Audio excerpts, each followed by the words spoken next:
Hello, beautiful creature. Oh, hello, Minerva. Hello, beautiful creature. Minerva says hello.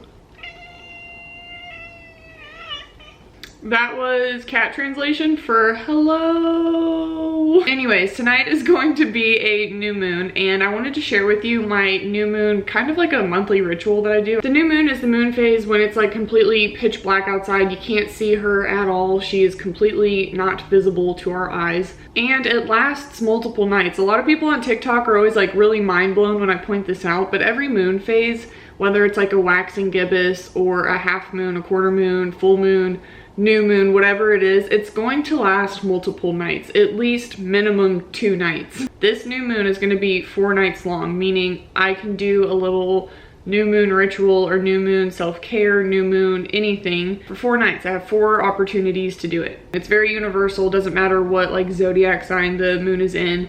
It's a very flexible routine that can be done on any new moon. New moons are really great and really symbolic for like new beginnings, making new habits, setting intentions, manifesting, setting long-term goals. It's great for like making a plan to get to wherever it is you want to go.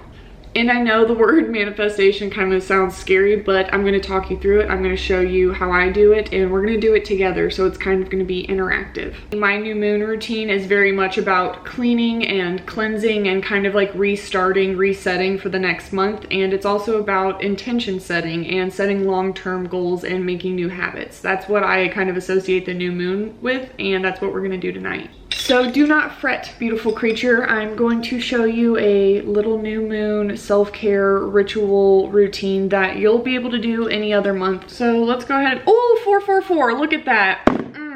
Confirmation from the universe. I'm actually going to start with deep cleaning and picking up my room because it's very messy right now. I don't know if you can see all that, but I literally have herbs thrown all over my bed because I was shooting TikTok videos, but my room is a catastrophe, so.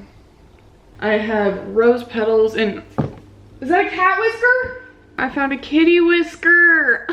Those are good luck. That's lucky right there. Keep those. My floor has rose petals and juniper berries and yarrow all over the floor, like different herbs. I'm gonna pick all that up because I need a clean, fresh space for the next moon phase. It needs to be nice and picked up.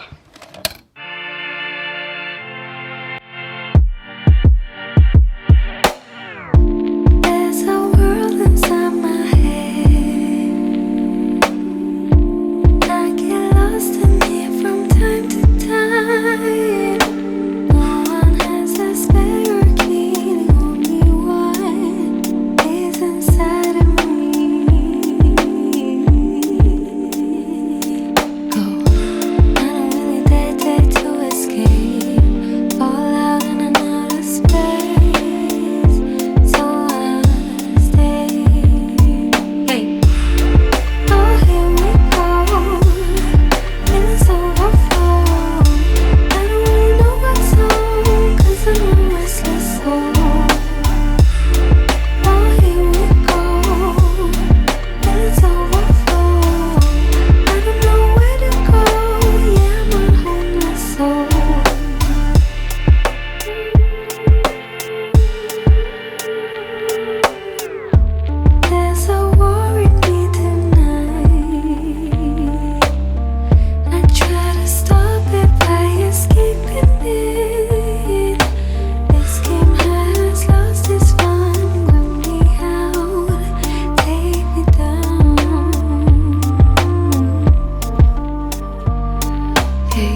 My room is finally clean, and it took a lot longer than I care to admit. I'm looking up at my list that I have mapped out for tonight, and I've already cleaned my room. I deep cleaned it, mopped and everything, which again, new moons are great for just like a really fresh restart. I smoke cleansed. I always personally treat new moons kind of like a reset button, where I'm just like, let me get all my stuff together, let me gather all my thoughts, let me gather like my plans, what I want to do, and let me kind of regroup. I'm gonna make a pot of tea for tonight. I love hot tea before bed. I kind of use it as a way to treat insomnia. I like to start with some kind of base blend. This is already a tea blend. It has a few different things in it. It has chamomile, passion flower, lemon balm, just like a few different herbs already. This is the Dreamwalker blend. It's by Tamed Wild. Tamed Wild has my favorite teas ever. I like to have some kind of base blend though, that's a tea that's already made, because that's what I use specifically for taste. I put the most proportions of a tea blend as the base. So I'm gonna take a spoon. You don't have to like actually measure it out by like teaspoons or tablespoons. I just kind of eyeball it based off of ratio. So I take 2 ratios of whatever base blend I'm gonna use for flavor. 1, 2, and if you see me holding my finger out weird, it's low-key kind of broken, so it's hard for me to grab stuff. So I just took 2 portions of that and I put it in my mortar because I am gonna squish it with my pestle in a few minutes. After I do my base, which is 2 ratios, I go down to the 1 ratio herbs. Now I am that bitch, that witch that has a lot of different herbs, and I really do believe in natural remedies for things. So whenever I make tea, I make it for at night before bed. So my 1 ratio portion size herbs are going to be the ones that I'm using specifically for what they're going to do for me. So my 1 ratio herbs are going to be skullcap and valerian root, which valerian root, it smells like absolute asshole, but it cures insomnia. It legit puts me to sleep. It's a natural remedy for insomnia, and I love valerian root even though it smells terrible. I use the same spoon because I'm just going off ratios, not specific sizes. So 1 ratio valerian root, 1 ratio of skullcap, which this is also used for insomnia, and it's also used to soothe anxiety. I really like it. Skullcap is definitely an underdog in the herb world.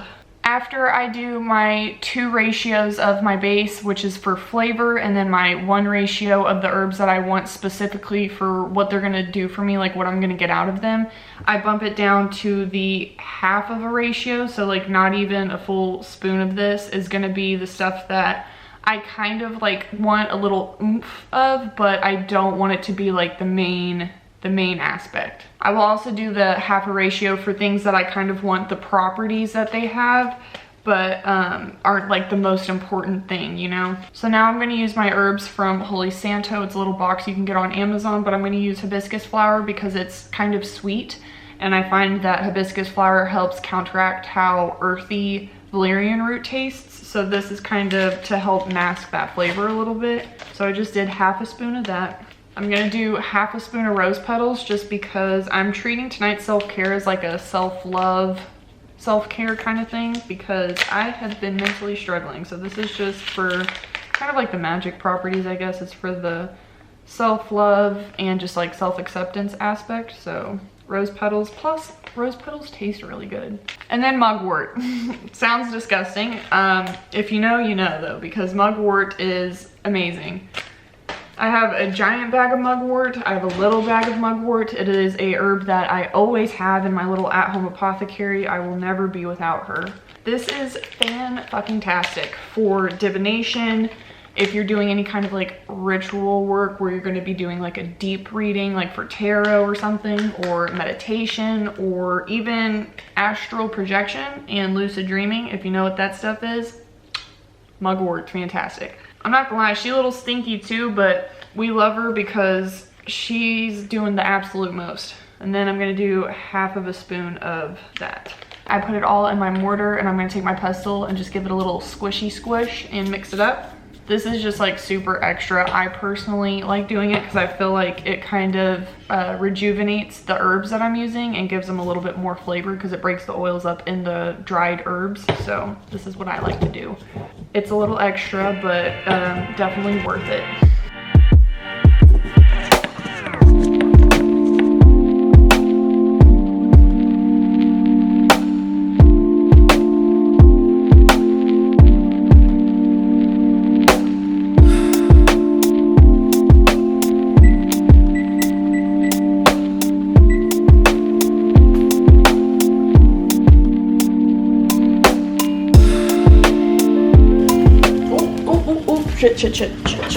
Ah! Oopsies.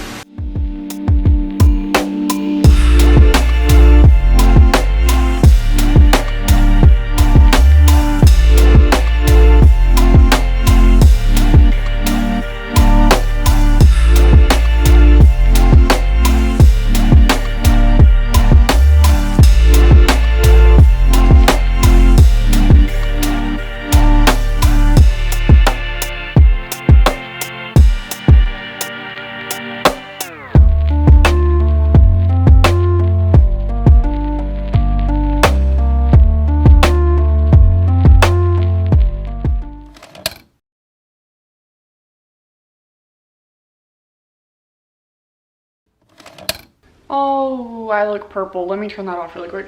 Does that look better? Hopefully it's okay because I don't want to be purple, but it's also pitch black outside because it's a new moon, which means like the moon is not visible at all. Whenever I was making my tea, it looked like a lot of herbs just because I was doing like whole spoonfuls. But I do make tea by the pot, and whatever tea I have left over for the night, I put in a big repurposed glass bottle, which honestly comes in handy considering like I made this tea for the new moon and the new moon's gonna be 4 nights. So I have tea for every night of the new moon, which is pretty nifty if I say so myself. I still have to make my moon water. All moon water is you take a jar or a bottle, something that you can put water in, clean, fresh water, and you can set it outside if you have somewhere safe to put it outside, or I just stick mine in the window and I'll put like crystals around it and put it in the window or somewhere where it can get moonlight or just like moon energy. After I make my moon water, I'm gonna go take my salt bath. I call it salt baths, but it's just a bath with Epsom salt water. The Epsom salt that I use is just regular Epsom salt that I added a few rose petals to, a little pinch of lavender and some lavender essential oils, and I just have it in a jar. I like to keep my bath salts charged with just like a little rose quartz and some selenite. I do have a giant chunk of raw rose quartz that I keep in the bottom of my tub. I personally, in my opinion, feel like it helps a lot with just self-love and self-acceptance and just like how I look at myself and like body imaging and stuff. I don't know. I know it's a crystal. I know people think that sounds crazy. But I definitely recommend if you're spiritual or into like witchy stuff, put a little piece of rose quartz somewhere in your tub and just keep it there. It makes you feel really good. I personally like taking salt baths on the new moon just because I find that it helps with like cleansing and just cleaning and feeling fresh and like a good restart. It's also very protective. I have some moon water to make and a salt bath calling my name, so I'm gonna come check back in with you, beautiful creature, after I eat, and we'll get manifesting together.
Hello, beautiful creature. It is actually the second night of the new moon because, say it with me, every moon phase has multiple nights per moon phase. So just a little recap. The first night of the new moon, I took a salt bath. I deep cleaned my room. I made some tea, which I reheated up some of the leftovers that I had that I put in that bottle. I smoke cleansed yesterday. I made moon water. Moon water is just clean filtered water that is put into like a clean bottle or a clean jar, and it's set out somewhere where the moon energy can charge the water. Whenever I make moon water, I like to put it out each night of that moon phase I'm making the moon water for. So I put this out last night for the new moon. I'm gonna put it out tonight and tomorrow night as well, and I only put it out at night. Tonight, I'm gonna be doing kind of like the more more fun stuff. We're gonna do more of the manifesting part, the intention setting. I'm gonna talk you through it so it's a little bit interactive. We're gonna do it together. So go ahead and go get your journal or a notepad or a piece of paper, something that you wanna write on. I'm being serious. I'm gonna sit here and wait until you go get it. And you just pause this. You can pause it right here. Go get your notebook. I already got mine. So we're just gonna sit here and wait.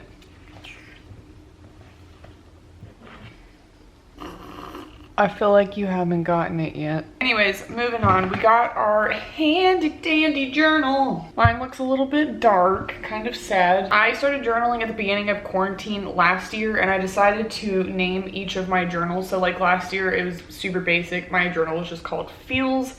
This year, it's Intrusive Thoughts because I'm going through a dark night at the soul, and holy fuck, it is fucking me up. And then I also have a nice little If Found, Do Not Open. It's only June and I only have this much left on the bottom, so I already had to buy another journal for the second half of this year. Before I get into the intention setting and the manifesting, I'm gonna go over something that I have made it a habit to do every single new moon that I really enjoy, and I think more people should do it. It's kind of similar to a gratitude list, if you know what that is. It's just like a list of things that you're grateful for kind of thing. It's showing gratitude and appreciation for like the positive things in your life, right?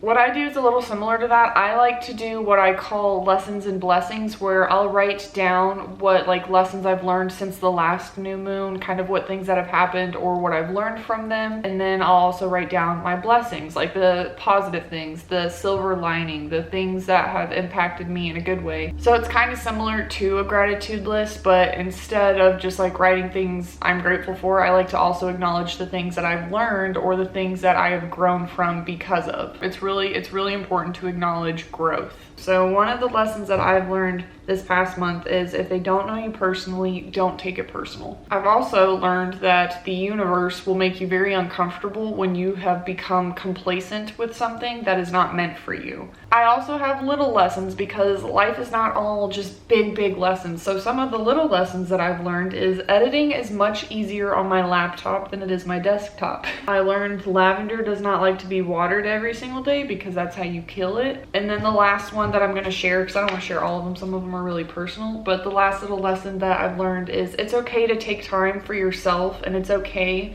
to cancel plans that you made when you were in a different mood. It's okay to take care of yourself. It's okay to be gentle with yourself. And it's okay to have time alone, away from people. You shouldn't feel guilty about needing alone time or just some space. You shouldn't feel guilty about that. So those are kind of some of the things that I've learned, big things and little things. So that's definitely one for the books. Oh my God, a hummingbird. Now we're gonna do the blessings part. When I write my blessings part, I like to write it as like a present tense. I am grateful for, or I am thankful for. And don't forget to share the things that you're grateful for or the blessings that you've had this past month in the comments, and let me know, because again, I want to talk to you. I want to engage in conversation. I'm grateful for feeling confident in my creativity. I'm grateful for my cat's health because my cat Asteria, the little black one, she did have surgery about a few weeks ago. She had to get something on her head removed and she has like a big scar from it. Oh, speak of the devil, she's scratching on my door. I was just talking about you. I don't know if you can see her little head, but she has a little scar, and I'm very thankful that she's healthy and happy and tearing stuff up again. I'm grateful you're feeling better.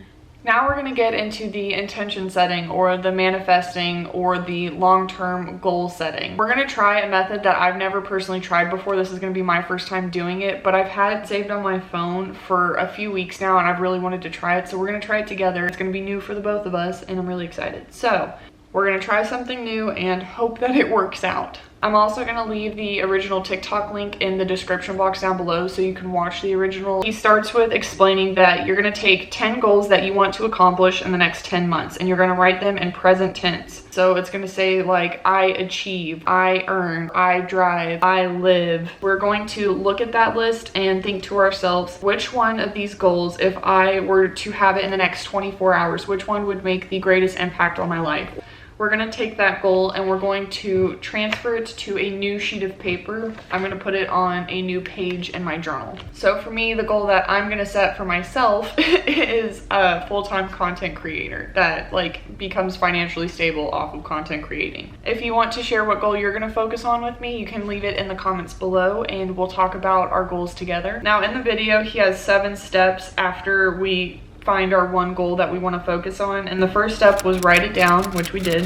The second step is going to be set a deadline. So kind of set a cutoff time that you want to try to achieve this by. For me, I'm going to choose December 31st, 2021. Step 3, make a list of everything you have to do to accomplish it. So for me, I need to be consistent with uploading. I'm gonna go live more, and I'm gonna choose 1 day a week specifically for editing. Step 4, organize the list into a checklist. So I'm going to rewrite it and I'm going to change the words up a little bit and make it as a checklist. Film minimum 1 day a week.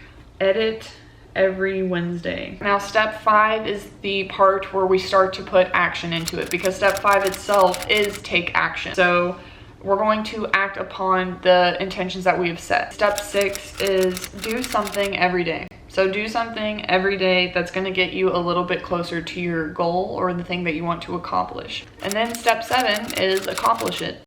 Keep this list somewhere in your room. You can hang it up on your wall. You can put it on a clipboard. You can keep it in your journal, keep it in your planner. Just put it somewhere where you're going to be able to refer back to it and see it and look at it, because it's going to, in a way, almost inspire you to go after what you want to achieve. So those are our goals that we have set. I also have a different cup of tea here, and I have this tea. This was a tea that I made on TikTok, whereas this is the tea that I made on YouTube. They're both 2 different blends. I'm gonna drink both of them. Don't worry. The sun is going down, which means the moon is coming out in all her glory, and we're gonna move on to some of the more therapeutic fun stuff. I have like the self-care stuff that I feel kind of like obligated to do to take care of myself and nurture myself, which is kind of like the deep cleaning, picking up my room so I just feel better mentally. But then I have the self-care that is also the stuff that is therapeutic for me, that I look forward to, that like I genuinely enjoy. And that happens to be like yoga, stretching, meditation, and then new moons means new reading. Every new moon I will do a deep read, is what I call it. It's just a tarot and oracle reading where I sit down with my decks, the ones that I feel called to or feel like have something that I need to hear in them, and I do a little deep reading for myself. I like to break up my routines or my rituals for the moon phases into multiple nights so I don't feel obligated to do every single thing in one night, because I find that if I try to do everything in one night, it almost gets overwhelming or exhausting, or I can't put all my focus and energy into whatever I'm doing, because I feel like I only have a certain amount of time to do it before I have to move on to the next thing. I'm gonna go ahead and get started on doing my meditations and doing yoga and doing my tarot and oracle reading. So enjoy a cup of tea or drink some water. If you don't drink tea, drink some water. Go ahead and grab your beverage, grab a snack, and let's go ahead and get started.